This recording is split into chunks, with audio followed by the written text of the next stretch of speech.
ठरलं तर मग या मालिकेच्या आजच्या एपिसोडमध्ये म्हणजेच 20 एप्रिलच्या एपिसोडमध्ये आपण पाहत असतो की सुरुवातीला इथे खरं सायली आपली जी असते ती अर्जुनला डब्बा घेऊन जात असते. तितक्यात खरं इथे प्रतिमा, अस्मिता आणि अश्विन आलेला असतो. तेव्हा इथे खरं प्रतिमा म्हणत असते सायली म्हणजे अर्जुनला दररोज घरचंच जेवण आहे. तेव्हा सायली म्हणते नाही हो आत्या, असं काही नाही, एवढं कुठं त्यांचं नशीब.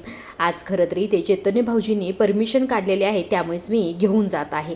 तेव्हा इथे खरं अश्विन म्हणत असतो वहिनी मी तुझ्यासोबत येऊ का. तेव्हा इथे सायली म्हणते नको खरं तर अश्विन भाऊजी, पण नंतर तुम्हाला कदाचित आईंना घेऊन यावं लागेल, कारण की आई खूपच हट्ट करायला लागलेले आहे. तेव्हा इथे खरं अस्मिता म्हणते हो गं सायली, मॉमला घेऊन जा एकदा, अर्जुनला तिने पाहितलं ना तिला बरं वाटेल असंही ते म्हटलेली असते आणि सायली तिथून निघून गेलेली असते. आता इकडे दुसऱ्या बाजूला जो काही पाटकर असतो, पाटकरही ते अर्जुनला त्रास देण्याचा प्रयत्न करत असतो. अर्जुन सुद्धा त्याला सडेतोड उत्तर देत असतो. अर्जुन इथे म्हणत असतो की तुम्हाला पाटकर खरं तर इथे जे काही शांताचं पोस्टमॉर्टम केलेलं आहे त्यात काही मिळालेलं नाही माझ्या विरुद्ध. नाही ना मिळालं. तेव्हा इथे पाटकर त्याच्याकडे रागानेच पाहतो. तेव्हा अर्जुन म्हणतो नका बोलूच नका, तुमच्या चेहऱ्यावरूनच कळतंय हो, तुम्ही कितीही प्रयत्न करा मला अडकवण्याचे, पण मी अर्जुन आहे, त्यातनं कसं सुटायचं हे मला चांगलंच माहीत आहे. पण तुम्ही एक गोष्ट विसरताय, कारण की आपली सिस्टीम कधीही निर्दोष व्यक्तींना शिक्षा नाही करत असं इथे अर्जुन म्हणत असतो. तेव्हा इथे पाटकर इथे फार चिडलेला असतो. पाटकर चिडतच म्हणतो तू निर्दोष नाहीच, तूच खून केलास. तू म्हटलास ना त्या रात्री 10-11च्या दरम्यान तू घरी नव्हतास, तुझ्या म्हणण्याप्रमाणे तू आईस्क्रीम पार्लरमध्ये होतास, पण तिथेच होतात हे कशावरून असंही ते पाटकर म्हटल्याबरोबर अर्जुन म्हणतो अहो पाटकर, मी 10-11च्या दरम्यान जर खून झाला असेल तर मी सहज प्रूफ करू शकतो, आणि तुम्ही जा ना त्या आईस्क्रीम पार्लरमध्ये आणि तिथं चौकशी करा, आणि CCTV कॅमेरे पण असतील आणि तुम्हाला बघून तर ते सहजच सगळं काही सांगून टाकतील. इकडं बघा इन्स्पेक्टर, 10-11च्या दरम्यान जर खून झाला असेल तर मी ते सहजच प्रूफ करू शकतो की मी तो खून केलेला नाही, असं म्हणून अर्जुन हसत असतो. तेव्हा इथे पाटकर विचार करतो याला कसलेही वेडेवाकडे प्रश्न विचारले तरी हा अर्जुन खूप हुशारीने उत्तरं देतोय. आता इथे रागातच खरं टेबलवर हात मारतो आणि इथे म्हणत असतो ह्याला घेऊन जा रे आतमध्ये, असं म्हणून आता इथे अर्जुन तिथून निघून गेलेला असतो. पाटकर मात्र फार चिडत असतो. आता इकडे दुसऱ्या बाजूला दाखवण्यात आलेलं असतं नागराज, मेहपत आणि सचिन, आणि त्याचबरोबर जो काही वकील असतो तो देखील इथे दाखवलेला असतो. आता सचिन खरं तरी ते पूर्ण पॅक होऊन आलेलं असतं बरं का, त्याने ब्लॅक जॉकेट घातलेलं असतं आणि चेहरा देखील एखाद्या ब्लॅक ह्याने कवर केलेला असतो, त्याला कोणीही ओळखू नये म्हणून, आणि तो वकील देखील आलेला असतो. तेव्हा इथे वकील म्हणत असतो मेहपत साहेब, केसमध्ये आपल्याला हे प्रॉब्लेम येणार आहे. तेव्हा मेहपत म्हणत असतो हो हो ठीक आहे, अशा भरपूर केसेस मी बघितलेल्या आहेत. तेव्हा सचिन म्हणत असतो उद्या आपली पहिली हिअरिंग आहे, त्यामुळे देशमाने साहेबांनी जे जे पॉईंट सांगितले आहेत ते बरोबर लक्षात ठेवा आणि तसेच इथे कोर्टात उत्तरंसुद्धा द्या, असं इथे म्हटल्याबरोबर मेहपत म्हणत असतो हो हो करणार की, आता तुम्ही एवढे आमच्यासाठी प्रयत्न करताय म्हटल्यानंतर आम्ही तुमच्यासाठी एवढं करूच की, असं इथे मेहपत म्हटल्याबरोबर मागणं नागराज असतो. नागराज म्हणत असतो हे सगळं काही करताय तुम्ही प्रयत्न ते फक्त मेहपतसाठी ना, माझं काय, असं इथे म्हटल्याबरोबर सचिन काय ना नागराज अंकल, तुम्हाला जर दोघांना मी सोडवण्याचा प्रयत्न केला तर खरं तर सगळ्यांचंच लक्ष आपल्याकडं राहील, त्यामुळे खरं दोघंही सुटू शकणार नाही, त्यामुळे आपण आता फोकस फक्त अण्णावर करूया, आणि ते एकदा बाहेर आले की मी तुम्हाला सोडवतोच ना, नंतर तुमच्या केसकडे लक्ष देऊया. तेव्हा इथे मेहपत म्हणत असतो हो रे नाग्या, दीक्षित म्हणला ना मग तो नक्की तुला सोडवेल, टेन्शन घेऊच नको, असं इथे म्हणत असतो. तेव्हा इथे सचिन म्हणत असतो पण अण्णा एक प्रॉब्लेम आहे, आपल्याला सरकारी वकिलाला आणि जजला जरा मॅनेज करावं लागेल का, तरच आपल्याला पुढे काही अडचण येणार नाही, त्यासाठी थोडी पैशाची गरज लागेल. तेव्हा मेहपत म्हणतात तुला रोकडा पाहिजे ना, मिळून जाईल, टेन्शन घेऊ नको, फक्त त्या अर्जुन सुभेदारांना मध्ये येऊन देऊ नको, असं इथे म्हटल्याबरोबर सचिन म्हणतो असं त्याचं टेन्शन तुम्ही घेऊ नका हो, त्याचा काटा आपोआपच निघलेला आहे, त्याला खरं तर एका खुनाच्या आरोपाखाली जेलमध्ये टाकलेला आहे. तेव्हा इथे नागराज धावतच येतो सचिनकडं, काय खुनाच्या आरोपाखाली म्हणजे अर्जुनने खून केला, नाही तो खून करणारच नाही. तेव्हा सचिन म्हणतो हो त्यांनी खून वगैरे नसन केला, पण त्याला कुणीतरी अडकवलं आहे हे नक्की आहे, असं इथे म्हटलेलं असतं. त्याचबरोबर आता इथे दुसरा सीन दाखवलेला असतो. इकडे सायली, सावंत आणि चैतन्य ते अर्जुनला भेटण्यासाठी आल्या काय तुम्हाला मिळालं ही गोष्ट विचारतो. तेव्हा चैतन्य म्हणतो अरे आधी जेवून घे तू. तेव्हा सायलीसुद्धा म्हणते आधी तुम्ही जेवून घ्या. तेव्हा अर्जुन म्हणतो नाही आधी मला काय काय सापडलं या सगळ्या गोष्टी सांगा. तेव्हा सायली म्हणते तुम्हाला ऐकायचं का नाही माझं, असं म्हटल्यानंतर अर्जुन थोडा शांत बसतो आणि इथे जो काही डब्बा सायलीने आणलेला असतो तो आता इथे खायला सुरुवात करतो. खरं अक्षरशः इथे हा सीन खूपच इमोशनल दाखवलेला आहे बरं का, म्हणजे हे सर्व काही खाताना त्याला सगळ्या गोष्टी आठवत असतात आणि तो खूप असा पटपट खात असतो. हे सगळं पाहून खरं इकडे चैतन्य, सावंत आणि सायलीला देखील फार वाईट वाटत असतं बरं का. तेव्हा इथे अर्जुन म्हणत असतो, खरं सांगू का बायको, मला इथलं जेवण जातच नव्हतं, तुझ्या हातची सवय लागली ना म्हणून खरं तर, असं म्हणून असा पटपट खात असतो. तेव्हा त्याला ठसका लागतो. तेव्हा सायली त्याला पाणी देते. अहो हळू खा की जरा. स्वतःच्याच मनात विचार करत असते, माझ्या नवऱ्याची अवस्था ह्या फक्त प्रियामुळे झालेला आहे, हिला मी नाही सोडणार, आता हिचा हा शेवटचा अपराध असेल असंही ते खरं सायली स्वतःच्याच मनाशी म्हणत असते. आता अर्जुनचा डब्बा खाऊन झालेला असतो. झाल्याबरोबर इथे अर्जुन म्हणतो असतो, चला आता केसबद्दल बोलूया, असं म्हणून आता इथे केसबद्दल डिस्कशन करत असते. म्हणतो मी तुझं वकीलपत्र तयार केलेलं आहे आणि तू तुझीच केस लढणार आहेस आणि ऑफकोर्स मी तुझा असोसिएट असणार आहे, असं म्हणून अर्जुनच्या हातात फाईल ठेवतो. अर्जुन ते सगळी काही फाईल चेक करून घेतो आणि त्यानंतर म्हणतो, बरं ठीक आहे, मला आता सांग की काय काय तू माहिती जमा केली आहेस. तेव्हा इथे चैतन्य म्हणतो असो, रविराज सराकडनं ही गोष्ट कळलेली आहे की या केसवर जे जज आहेत ते खरं तर श्रीकांत जमात आहेत आणि ते आधी वकील होते खरं तर, पण आता डिस्ट्रिक्ट कोर्टात जज म्हणून आहेत. तेव्हा इथे अर्जुन म्हणतो, मग सरकार वकिलांचं काय, त्यांचं काय. तेव्हा इथे चैतन्य म्हणत असतो, सरकार वकील खरं तर ॲडव्होकेट निरंजन प्रभू आहेत, पण या निरंजन प्रभूंना खरं तर इथे प्रायव्हेट प्रॅक्टिस करणाऱ्या वकिलांचा जरा राग आहे बरं का. तेव्हा अर्जुन तो हो मला माहिती आहे, ओळखतो मी त्यांना, नाही काही प्रॉब्लेम होणार आपल्याला, असं इथे म्हणून अर्जुन आता इथे सावंत सराला विचारत असतो की तुम्हाला काही माहिती मिळाली का. तेव्हा इथे सावंत सर म्हणत असतात, पाटकरांना हे समजलेलं आहे की तुम्ही शांता मावशींना सुरक्षित ठिकाणी हलवलेलं आहे, यावर तुम्हाला कोर्टात प्रश्न विचारले जाऊ शकतात अर्जुन सर, असे ते म्हटल्याबरोबर अर्जुन म्हणतो हो मला अंदाज होताच ह्या गोष्टीचा, खरं तर या विषयावर माझं शांता मावशीचे बोलणं झालं होतं यापूर्वी, त्याचा फायदा आपल्याला नक्कीच होऊ शकतो. तेव्हा सायली म्हणते तुमचं नेमकं काय बोलणं झालं होतं. तेव्हा अर्जुन म्हणतो असतो, अरे शांता मावशी खरं तर तिच्या नवऱ्यापासून जरा बऱ्याच दिवसापासून वेगळी राहत होती, कारण की तिचा नवरा तिला मारहाण करायचा. चेतने तू एक काम कर, शांताच्या नवऱ्याबद्दल जरा चौकशी कर, विचारपूस करून बघ, असंही ते खरं अर्जुननी म्हटलेलं असतं. तेव्हा सावंत सर म्हणत असतात, खरं तर माझ्याकडे आणखी एक माहिती आहे. तेव्हा अर्जुन म्हणतो काय म्हणजे कशाची माहिती आहे. तेव्हा इथे सावंत सर म्हणत असतात की ज्या ठिकाणाहून तुम्हाला अरेस्ट केलं त्या ठिकाणचा CCA मला भेटलेला आहे, तिथे मेजर प्रॉब्लेम आहे, असं म्हणून खरं तर मोबाईलमधला जो काही रेकॉर्डिंग असते ती रेकॉर्डिंग ते अर्जुनला दाखवण्यात येते. चैतन्य आणि अर्जुन दोघेही ती रेकॉर्डिंग बघत असतात. तेव्हा इथे बऱ्याच वेळ ते रेकॉर्डिंग बघतात आणि त्यानंतर खरं इथे अर्जुन थोड्या वेळ विचार करतो, म्हणत असतो की सावंत सर खरंच ही गोष्ट खूप महत्त्वाची आहे, या सर्व गोष्टीचा आपल्याला कोर्टात नक्कीच फायदा होणार आहे, असं इथे म्हटलेलं असतं. आता त्या CCTV कॅमेऱ्यात नेमकं काय हे आपल्याला तर आता दाखवलेलं नाही बरं का, ते कोर्टात नक्कीच पुढे सादर करतील.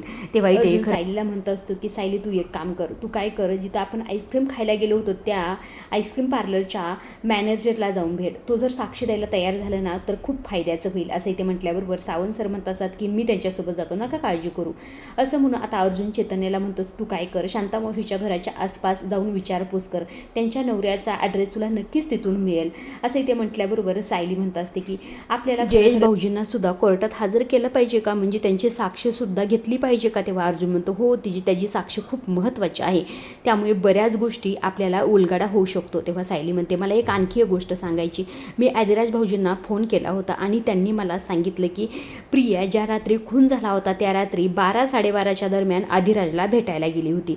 हे ऐकल्याबरोबर अर्जुन म्हणतो काय म्हणजे ती तर अश्विनसोबत बाहेर गेली होती ना.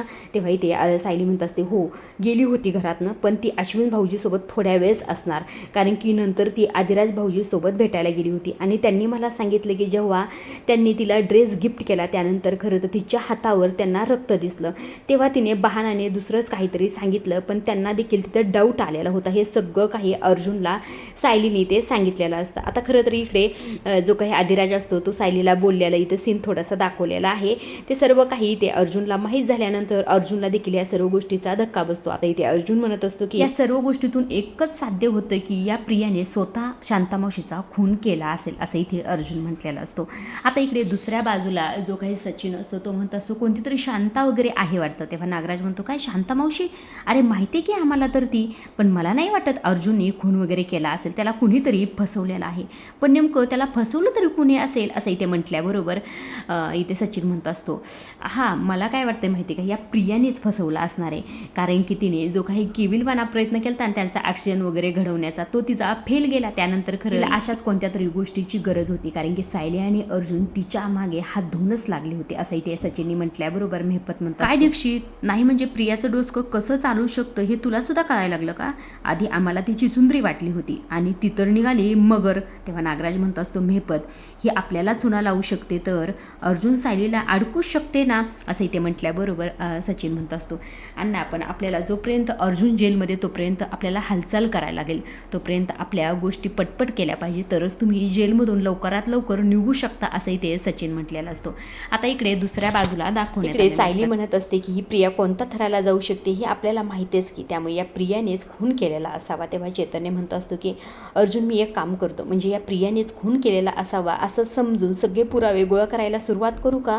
तेव्हा अर्जुन त्याला थांबवतो, नाही आता काही गरज नाही त्या गोष्टीची, आता आपलं सगळं लक्ष फक्त मी खून केलेला नाही या गोष्टीकडे लावू. मी जर एकदा खून नाही केला असं सिद्ध झालं तर पुढे मी नाही खून केला तर कुणी केला हा प्रश्न उभा राहील. त्यानंतर आपण प्रियाविरुद्ध सगळे काही पुरावे एकदा काय आपल्याकडे स्ट्रॉंग पुरावे आले ना, मग काय ह्या प्रियाला कोर्टात उभा करायचं आणि तिचा काय गुन्हा एकदा सिद्ध झाला तर मी निर्दोष नक्कीच सुटेल असंही ते म्हटल्याबरोबर सावंत सर म्हणत असतात तुम्ही निर्दोष नक्कीच सुटणार, आम्हाला तुम्हाला निर्दोष सोडण्यासाठी काही करावं लागलं तरी आम्ही करायला तयार आहोत. तेव्हा इथे अर्जुन म्हणत असतो हो माझा क्लायंट आता निर्दोष आहे हे मला माहीतच आहे, फक्त ते कोर्टात सिद्ध करायचं आहे, म्हणजे तो स्वतःचाच वकील आहे ना म्हणून असा क्लायंट म्हणत आहे असंही ते म्हणत असतो. तितक्यातच खरं तर इथे जो काही ते सावंत सरांनी अर्जुनची काळजी घेण्यासाठी इथे एक हवालदार ठेवलेला असतो, तो हवालदार इथे धावतच येतो आणि ते सगळ्यांना म्हणत असतो आता आल्याबरोबर तो म्हणतो सावंत सर काहीतरी गडबड आहे, मी मगापासून तुम्हाला सांगण्याचा प्रयत्न करतोय, आतमध्ये येण्याचा प्रयत्न करतोय, मात्र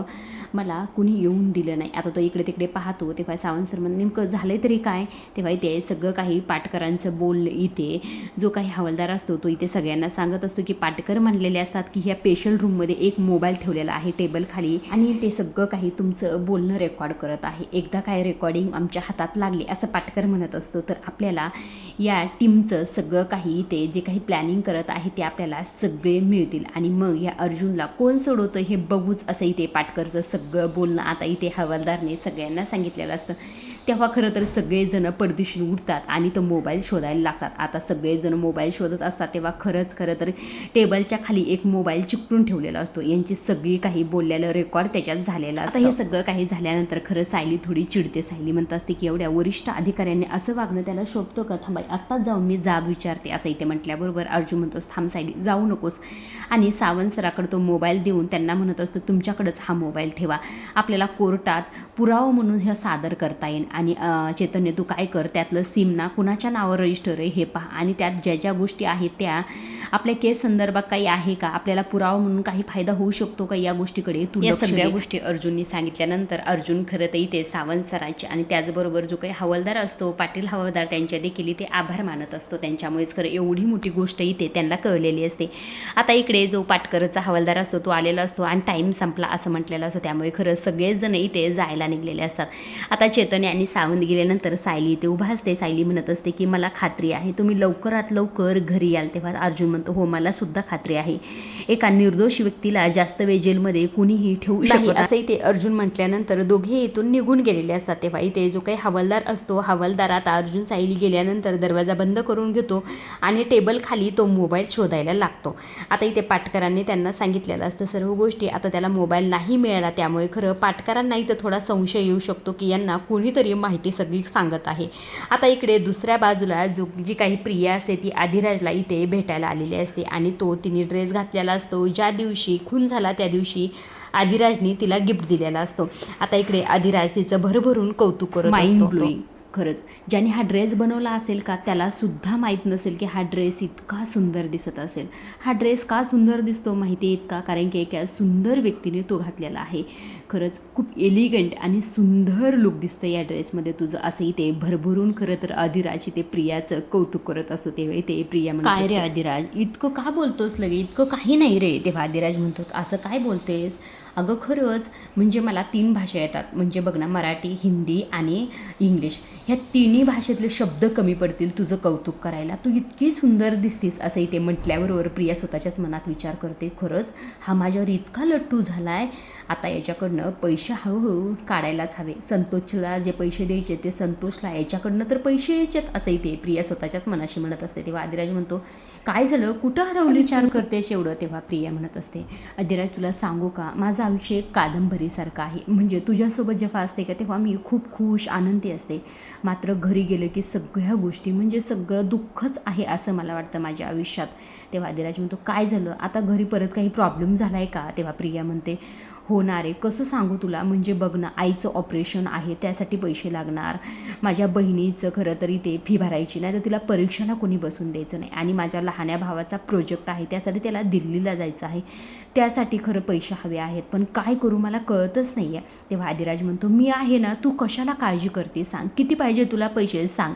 तेव्हा प्रिया म्हणते, हे सगळं काही करण्यासाठी मला 4 लाख पाहिजेत, असं ते म्हटल्याबरोबर आदिराज लगेच कोर्टमध्ये हात घालतो, चेकबुक काढतो आणि ते अमाऊंट लिहित असतो. आता किती अमाऊंट लिहिली ते तर नंतर आपल्याला कळेलच. आता लगेच इकडे दुसऱ्या बाजूला दाखवण्यात आलेला सायली अर्जुनला म्हणत असते की अश्विन भाऊजी खरं तर आईला इथे घेऊन येत आहे. तेव्हा अर्जुन म्हणतो, काय म्हणतेस, अगं मॉमला कशाला तू इथे, तिला किती त्रास होईल माहिती आहे ना तुला. तेव्हा सायली म्हणते, काय करू सांगा बरं, तुम्हाला बघायचंच होतं, असं हट्टच धरून बसल्या होत्या, ऐकतच नव्हत्या, म्हणून म्हटलं की या एकदा भेटून. असंही त्यांचं बोलणं सुरू असतं. तितक्यातच खरं कल्पना आलेली असते. कल्पना आल्याबरोबर खरं इथे फार रडत असते बरं का. अर्जुनच्या चेहऱ्यावर वगैरे हात लावत असते आणि अर्जुनला म्हणत असते की अर्जुन कसा रे बाळा तू, म्हणजे बघ ना तुझा चेहरा किती ओढल्यासारखा दिसतोय, काय झालं रे हे सगळं काही. अर्जुन, जो माझा मुलगा सगळ्यांना निर्दोष सुटका करतो सगळ्यांची, तो आज इथे जेलमध्ये, असं म्हणून खरं अक्षरशः फार रडत असते बरं का कल्पना. तेव्हा इथे खरं अश्विनसुद्धा म्हणतो, मॉम तू शांत होतेस का नाही. तेव्हा अर्जुनसुद्धा म्हणतो, तू असं नको करू ना मॉम, तू जर धीर सोडलास तर कसं व्हायचं सांग बरं मला. तेव्हा सायली म्हणत असते, आई तुम्ही नका टेन्शन घेऊ, लवकरात लवकर हे घरी येतील, तुमचा आमच्यावर विश्वास आहे ना. असं इथे म्हटल्याबरोबर, मला आहे ग तुमच्यावर विश्वास, पण मला हे सगळं काही नाही सहन होत, काय करू, असं म्हणून खरं कल्पना इथे फार रडत असते बरं का. त्याच वेळी खरं इकडे दुसऱ्या बाजूला दाखवण्यात आलेलं असतं. आदिराज इथे अक्षरशः 5 लाखाचा चेक इथे प्रियाला लिहून दिलेला असतो. आता चेक इतका हातात आल्यानंतर प्रिया तर फार खुश झालेली असते, अक्षरशः उठते आणि इथे अधिराजला मिठी मारते आणि त्याला थँक्यू असं इथे म्हणत असते. खरंच अधिराज तू देवदूतासारखा धावून आलास, तू किती करतोस माझ्या घरच्यांसाठी, असं इथे म्हटल्याबरोबर अधिराज म्हणतो, तुझ्या घरच्यांसाठी, अरे माझे सुद्धा आहे, ते तुझं कुटुंब, ते माझं कुटुंब ना, असं काय करतेस. आणि सांगू का तुला, तुझ्या डोळ्यात मी पाणी कधीच पाहू शकत नाही, तू फक्त हसत राहा, असं इथे म्हणत असतं बरं का अधिराज. आता अधिराजने हे सगळं काही इथे रेकॉर्ड करून घेतलेलं असतं कॅमेऱ्यात. आता इकडे खरं कल्पना आणखी हे रडायचं थांबलेलं असतं. ती अर्जुनला म्हणत असते, अर्जुन लोक हे सगळं काही तुझ्याबद्दल बोलतात ना, ते खरं मला अजिबातच सहन होत नाही. तू कित्येक लोकांना निर्दोष सुटका केलीस, कित्येक गुन्हेगारांना शिक्षा दिलीस, पण तूच मात्र आज ह्या कोठडीतच, कसं सहन होईल मला सांग बरं, असं म्हणून अक्षरशः फार रडत असते बरं का. तेव्हा इथे अश्विन म्हणत असतो, मम्मा असं करून कसं चालेल सांग बरं, आता तू दादाला सपोर्ट करायला पाहिजे, दादाला आपण धीर दिला पाहिजे, जर आपणच असं वागलो तर कसं व्हायचं, असं इथे अश्विन म्हटलेलं असतो.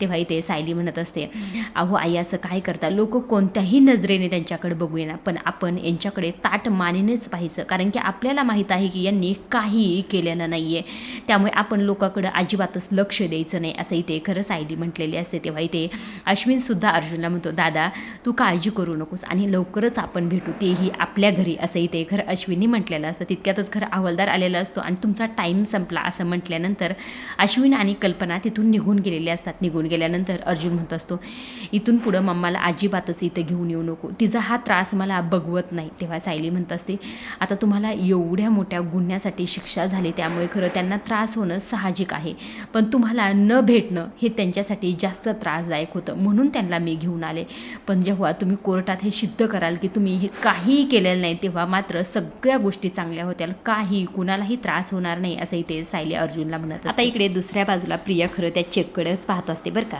तेव्हा खरं तितक्या संतोषचा तिला कॉल येतो. तेव्हा इथे अधिराज म्हणतो, काय झालं, कुणाचा फोन आहे. तेव्हा प्रिया म्हणत असते, अरे काय ना, आईच्या डॉक्टरांचा फोन आहे, मी जरा त्यांच्याशी बोलून घेते आणि मग मी तुला सांगते. तेव्हा इथे अधिराज म्हणत असतो, हे डॉक्टर मायफूट ही कुणाशी बोलते हे पाहायलाच हवं, असं इथे अधिराज म्हटलेलं असतो. आता प्रिया इथे लगेच संतोषला बोलते, संतोष तुला कळतंय का, मी तुला काय म्हटलं होतं, मी जोपर्यंत फोन करत नाही तोपर्यंत मला फोन करायचा नाही. तेव्हा लगेच संतोष म्हणतो, मी पनवेलमध्ये आलो मॅडम. हे ऐकल्यानंतर प्रिया म्हणते, काय पनवेलमध्ये, तुला कळते का तू काय करतोस. तेव्हा इथे संतोष म्हणत असतो, आता काय करू सांगा बरं, आता मी लोणावळ्याला थांबलो, तिथं माझं घर आहे, पण माझा तिथे पण पोलीस रेकॉर्ड आहे ना, तिथं मागे मी चोरी केली होती आणि ते पोलिसांना कळलं, मला तिथून सुद्धा पळावं लागलं, आता काय करू मग. तेव्हा प्रिया म्हणत असते, मग इथं लपून बस, आता तोपर्यंत तरी लपून बस, जोपर्यंत पाटकर आपल्याला हे सांगत नाहीत की ते अर्जुन आणि त्यांचा काय प्लॅन आहे, त्यानुसार आपल्याला पुढे वागायचं आहे, असं इथे म्हटल्याबरोबर संतोष म्हणतो, असं पाटकरांचा मॅसेज आला आहे मला आणि त्यांना काही ते माहिती मिळालेली नाही आहे. तेव्हा इथे प्रिया म्हणत असते, अशी लोक मी भरून ठेवलेत ना, एक धडाचं नाही आहे, काय करायचं मी आता, पुढचं काय करू, असं इथे चिडचिड करत असते. तेव्हा आदिराज तिचं खरं बोलणं ऐकण्यासाठी जवळ आलेलं असतं, त्यामुळे प्रिया त्याच्यापासून थोडी लांब जाते आणि ते बोलणं थांबवत असते आणि संतोषला विचारतो आता कुठेच नेमकं. तेव्हा संतोष म्हणतो मी शुक्ला कॉलनीच्या तिथेच आहे जवळ, असं म्हणून आता फोन ठेवला जातो. आता इकडे प्रिया तिथून निघून गेलेली असते, तिचा मोबाईल खरं पर्स तिथंच ठेवलेली असते तिने. तेव्हा इथे अधिराज तिचा मोबाईल चेक करायचा असतो, त्याला नेमकं कुणाला बोलती, मात्र इथे तिच्या मोबाईलला पासवर्ड असतो, त्यामुळे खरं अधिराज इथे काही करू शकत नसतो. आता इकडे दुसऱ्या बाजूला सायली, चैतन्य आणि सावंत सर, खरं तर ज्या ठिकाणी सायली आणि अर्जुन आईस्क्रीम खायला गेले होते त्या दिवशी, त्या ठिकाणी जाऊन खरं चौकशी करत असतात. त्या ठिकाणी खरं सायलीने ज्या ज्या गोष्टी झालेल्या असतात त्या सर्व गोष्टी इथे त्या व्यक्तीला सांगितलेल्या असतात. तेव्हा तो त्या व्यक्तीला इथे सायली म्हणत असते, तुम्ही साक्ष द्यायला येतान का कोर्टात. तेव्हा इथे तो व्यक्ती म्हणतो हो मी नक्कीच साक्ष द्यायला येईल, असं इथे म्हटलेलं असतो. आता इकडे दुसऱ्या बाजूला जी काही प्रिया असते, प्रिया अधिराजला म्हणत असते की आता मी येते कारण की भरपूर उशीर झालेला आहे. तेव्हा अधिराज म्हणतो आत्ताच काय, इतक्यात, अरे आत्ताच आलीस ना तू. तेव्हा प्रिया म्हणते असं काय करतो अधिराज, आपण बऱ्याच वेळापासून गप्पा मारतोय आणि मला खूप उशीर झाला आहे, आता मी जर नाही घरी गेले तर खूप मोठा प्रॉब्लेम होऊ शकतो. तेव्हा अधिराज म्हणतो 10 मिनटं, फक्त 10 मिनटं थांब. तेव्हा इथे प्रिया म्हणते खूप महत्त्वाचं काम असेल तरच थांबवा, नाहीतर उगच नको थांबू, आपण नंतर कधी बोलूया ना. तेव्हा अधिराज म्हणतो नाही, माझ्या आयुष्यातलं सगळ्यात महत्त्वाचं मला काम आहे तुझ्याकडे, त्यामुळेच खरं मी तुला थांबवत आहे, असं म्हणून अक्षरशः गुडघ्यावर बसतो आणि ते प्रियाला प्रपोज केलेलं असतं. हे सगळं पाहून प्रियाला तर फार मोठा धक्का बसतो. आता इकडे दुसऱ्या बाजूला जयेशला भेटण्यासाठी सावंत सर, चैतन्य आणि सायली आलेले असतात. तेव्हा ते चैतन्य जयेशला म्हणत असतो की त्या रात्री जे ज्या गोष्टी झालेल्या आहेत त्या सर्व सेम तशाच सांग, अजिबात काही गडबड करू नको, तुझी साक्ष खूप महत्त्वाची आहे, असंही ते खरं चैतन्य म्हणत असतो. तेव्हा जयेश म्हणतो तुम्ही काळजी करू नका, मी सर्व काही जे जे घडलेलं आहे ते सर्व सांगतो. तितक्यात खरं सावंतांना कॉल आलेला असतो आणि त्यांना अर्जंट पोलीस स्टेशनला जावं लागलेलं असतं. त्यामुळे चैतन्य म्हणतो हो ठीक आहे तुम्ही जा, मी आणि सायली वहिनी खरं तर शांतामावशीच्या एरियात जाऊन बघतो तिथे काही मिळतं का, असं म्हणून दोघे आता तिकडे जाण्यासाठी निघालेले असतात. आता इकडे दुसऱ्या बाजूला जो काही ते अधिराज प्रियाला प्रपोज करतो आणि म्हणत असतो की तू माझ्याशी लग्न करशील का, असं इथे म्हटल्याबरोबर प्रिया स्वतःच्याच मनाशी म्हणत असते हा तर माझ्यावर पूर्ण लट्टू झाला आहे, याचे पैसे खरं तर मला न लग्न करता लुटायचे होते, पण मात्र याचे पैसे मी जाऊ देऊ शकत नाही, लग्न न करता मला काहीतरी उपाय शोधलाच पाहिजे, असं म्हणून स्वतःच्या मनाशी विचार करत असते. तेव्हा इथे अधिराज म्हणतो काय झालं, तुला माझ्याशी लग्न नाही करायचं का, म्हणजे तुझं प्रेम नाही का माझ्यावर. तेव्हा प्रिया म्हणते नाही ना, म्हणजे माझं प्रेम खूप आहे तुझ्यावर, पण एक मोठा प्रॉब्लेम आहे. तेव्हा इथे अधिराज म्हणतो काय प्रॉब्लेम आहे सांग, तुझं जर माझ्यावर प्रेम असेल ना तर मी दुनिया इकडची तिकाडी करायला तयार आहे, सांग मला फक्त काय प्रॉब्लेम आहे. तेव्हा प्रिया म्हणते काय ना माझं लग्न आधीच झालेलं आहे. हे म्हटल्यानंतर खरं तर इकडे अधिराज जणू काय ह्याला खरं माहीतच नाही असा तुझ्याकडे धक्का बसल्यासारखा बघत असतो. आता इकडे दुसऱ्या बाजूला सायली आणि चैतन्य शांतामावशीच्या एरियात गेलेले असतात आणि तिथे चौकशी करत असतात. तेव्हा शांतामावशीच्या नवऱ्याचा ॲड्रेस त्यांना मिळालेला असतो आणि त्या लेडीजने त्यांचा ॲड्रेस देखील इथे चैतन्याच्या मोबाईलवर मॅसेज करून टाकलेला असतो. आता इकडे दुसऱ्या बाजूला खरं इथे अधिराजला लग्न झालेलं माहीत झाल्यानंतर अधिराज म्हणत असतो काय तुझं लग्न झाले आणि मला हे तू सांगितलं नाहीस.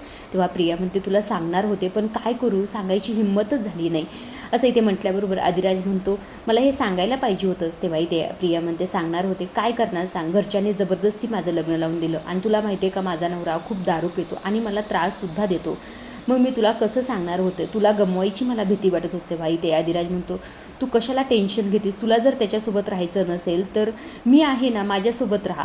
तेव्हा इथे प्रिया म्हणत असते खरंच मला साथ देशील तू आयुष्यभरासाठी. तेव्हा अधिराज म्हणतो हो तुला आयुष्यभर मी साथ देईल, असं म्हणून म्हटल्यानंतर खरं प्रिया अधिराजला घट्ट अशी मिठी मारते बरं का. तेव्हा अधिराज विचार करतो ही बाई किती खोटारडी, म्हणजे ही काही खोटं बोलू शकते, असं इथे अधिराज स्वतःच्याच मनाशी म्हणत असतो. आता इथे सायली आणि अर्जुन खरं तर इथे शांताच्या नवऱ्याच्या ॲड्रेसपर्यंत पोहोचलेले असतात, पण आता इथे नेमकं आतमध्ये काय झालेलं आहे हे दाखवलेलं नसतं. दरवाजा उघडून ते आतमध्ये गेल्यानंतर त्यांना खरं धक्का बसलेला असतो बरं का. आता ते काय आहे तर ते पुढे कळेलच आपल्याला. आजच्या पुरतं एवढंच. अशा डेली मालिकेचे अपडेट जर तुम्हाला जाणून घ्यायला आवडत असतील तर आपल्या चॅनलला जरूर सबस्क्राईब करा आणि तोपर्यंत पाहत राहा. ठरलं तर मग धन्यवाद.